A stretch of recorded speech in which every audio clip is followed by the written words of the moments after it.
Come on now, lay down the beat for me.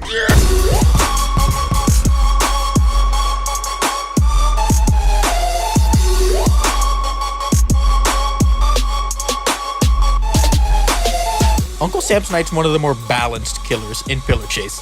You won't completely get steamrolled by him, but he's not a killer you should just turn off your brain against. This is because of his stats and the unique toolset he's provided. Uncle Samsonite has a sprint speed of 19, being the third slowest killer in the game, third to only Vapor and Inkfell respectively. Thankfully, he hits hard, doing 50 damage per M1 hit. Despite his short range, if you manage to get on top of a survivor, it'll be hard for them to escape.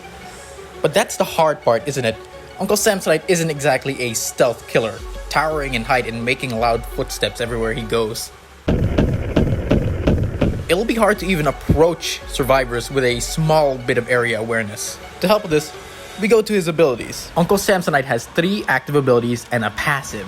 Where most killers only get 2 and a passive, Uncle Samsonite gets 3 active abilities, all of which work with his passive, the dance bar. More on that later. Because right now, we have to talk about his first ability, Beat Laydown. 3, 2, 1.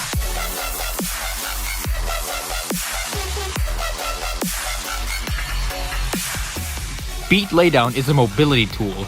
It has Uncle Samsonite move his hands above his head while saying, Go on now, lay down the beat for me. Uncle Samsonite gets a speed boost while this is happening. Because of his slow speed, this speed boost helps Samsonite catch up to survivors that would have escaped him otherwise. And if he's close enough to a survivor, he rapidly fills up their dance bar. I've neglected to answer this, but what does his dance meter do in the first place? To answer that, we're gonna have to go out of order a bit and talk about his third ability, his domain traversal. Wait a second. Lay down the beat.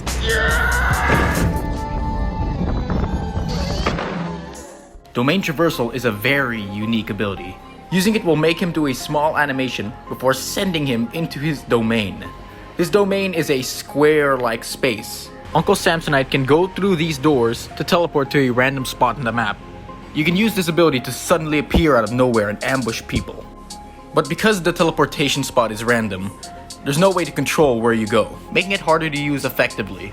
But how does this tie in with his dance meter? Well, anyone who has their dance meter fills will begin to dance in place for 5 seconds, during which, if Uncle Samsonite's close enough, you can take them to your domain, and they'll have to get out through one of the 4 doors. But unlike Uncle Samsonite, only one door will open for them. If they manage to pick the right door, they'll be teleported to a random spot on the map. There's no penalty for being in his domain. You won't take damage, so survivors could strategically stay here and wait for Uncle Samsonite. These 2 abilities just aren't enough sometimes, and survivors can still sprint away if they react fast enough to your approach. And it can be frustrating when survivors just barely escape from your grasp. Their dance bar just barely close to full. This is when you need to show them Uncle's Wrath.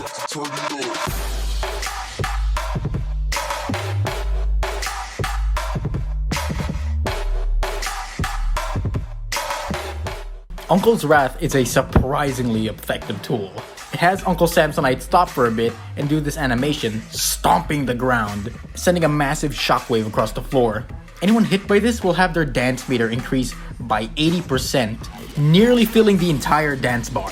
Not only that, they'll be shackled for a few seconds, making them unable to sprint away, while also giving Uncle Samsonite a small increase in his sprint speed. This is a great utility tool used for stopping players in their tracks and preventing escapes.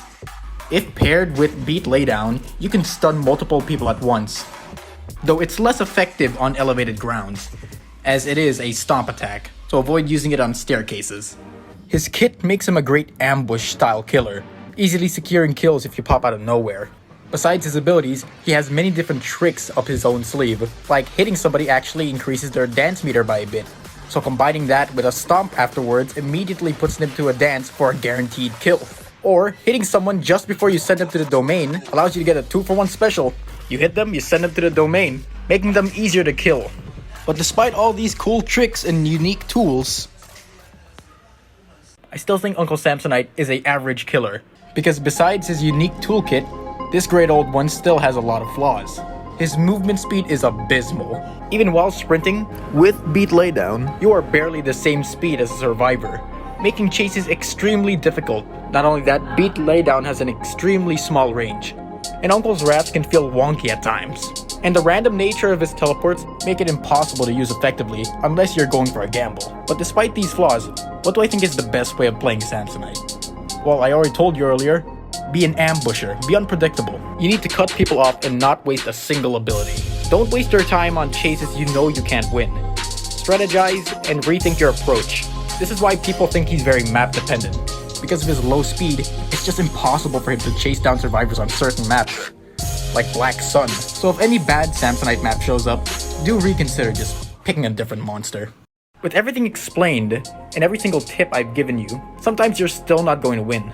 That's because of Samsonite's biggest flaw. He lacks consistency.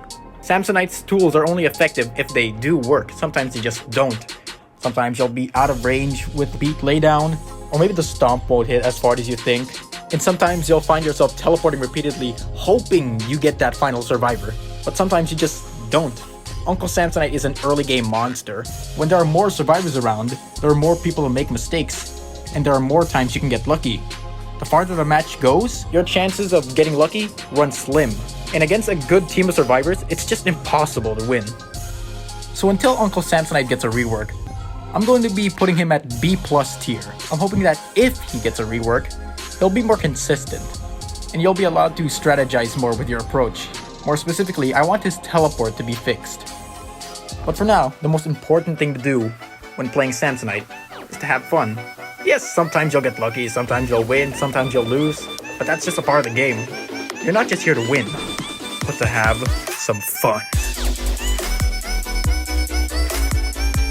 I hope you did enjoy the video, and if you want to see me do more pillar chase related content, comment down below. Oh, and also after this, I'm gonna be putting out a poll. I want to see what you guys think. What killer do you want me to review next? Heck, I'll even review how to play Survivor properly if you want. But until the rework comes out, or until I finish the next video, this is gonna be it for now. Hope you guys enjoyed. See you guys. Oh, look at that. Blade Ninja Blade I don't even know anymore. Just released Uncle Samsonite's rework just as I finished the video. Well, god damn it.